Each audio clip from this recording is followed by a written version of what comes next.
বুদ্ধি করে চললে অল্পতেই কিন্তু চলা যায়। সুপ্রিয় দর্শক মণ্ডলী, আসসালামু আলাইকুম। এমনই কিছু তথ্য আজকে আপনাদেরকে আমি আমার এই ভিডিওর মাধ্যমে দেব।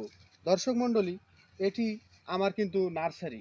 এই নার্সারি আমি যখন চারাগুলো লাগাই ঠিক সেই সময় একটু লাল শাকের বিচি ছিটে দেই এই জমিনের মধ্যে।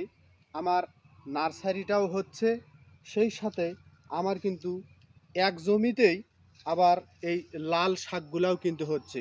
দর্শক, এটা আমার কোনো আর খরচ কিছুই করা লাগলো না, একেবারে একই সারে একই চাষে আমার কিন্তু এটা একটা আমি বাড়তি ফসল পেয়ে গেলাম। অল্প জমিতে আমরা যদি এইভাবে বুদ্ধি খাটিয়ে চলি তাহলে কিন্তু আমরা অনেক লাভবান হতে পারি। এই শাকগুলো জমিতে ছিটিয়ে দেওয়ার কারণে আমার কি কি উপকার হয়েছে সেগুলোই আমি আপনাদেরকে জানাচ্ছি। দর্শক মণ্ডলী, দেখুন আমার যেই জায়গাগুলো শাক হয়নি সেই জায়গাগুলোতে কি পরিমাণ ঘাস কিন্তু একেবারে বড় হচ্ছে। আর এই যে জায়গাগুলোতে শাক আমি লাগাইছি, যেগুলোতে শাক ফুটছে, সেই জায়গাগুলোতে কিন্তু ঘাস নাই বললেই চলে।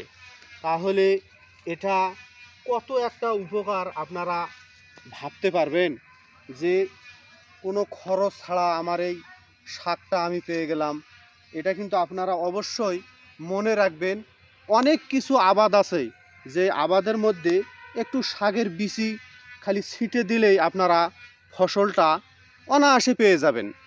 তাই আমার পরামর্শ, এরকম যাদের অল্প জমি, বুদ্ধি খাটিয়ে যদি আপনারা আবাদ করেন তাহলে কিন্তু পয়সা খরচ কম হবে, আপনারা ফসল পাবেন।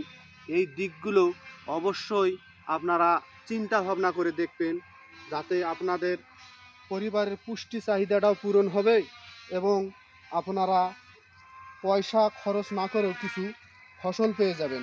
এটাতে আমার কিন্তু ফসলের কোনো প্রকারের ক্ষতি হচ্ছে না, বরং লাভই হচ্ছে। আমার মাটিটাও ভালো থাকতেছে এবং আমার গাছগুলো খুব সুন্দরভাবে হচ্ছে। এই শাক কিন্তু অল্প দিনেতে খাওয়া যায়, বেশি দিন সময়ও লাগে না। মাত্র 25 থেকে 1 মাসের মধ্যেই আপনারা এই শাকগুলো খেতে পারবেন। এটা শাক কোনো প্রকার সার ছাড়া, একেবারে শুধু গোবরের সার এবং আমার নার্সারিতে যেই পাতাগুলো পচে সার হয়ে যায় সেগুলো থেকেই আমি এগুলা যত্ন নিছি এবং একটু বিচি ছিটে দিছি। আমার একেবারে খুব সুন্দরভাবেই এই শাকগুলো হয়ে গেছে। দর্শক মণ্ডলী, আপনারা এই পদ্ধতিগুলো ব্যবহার করে আপনারা অনায়াসে এই শাকসবজিগুলো জমি থেকে আপনারা আবাদ করে আপনাদের পরিবারের পুষ্টি চাহিদা পূরণ করতে পারবেন। এই আশাগুলো ব্যক্ত রেখেই আমি আপনাদেরকে সুন্দর পরামর্শগুলো দিয়ে আজকের মতো এই ভিডিও থেকে বিদায় নিচ্ছি। আল্লাহ হাফেজ।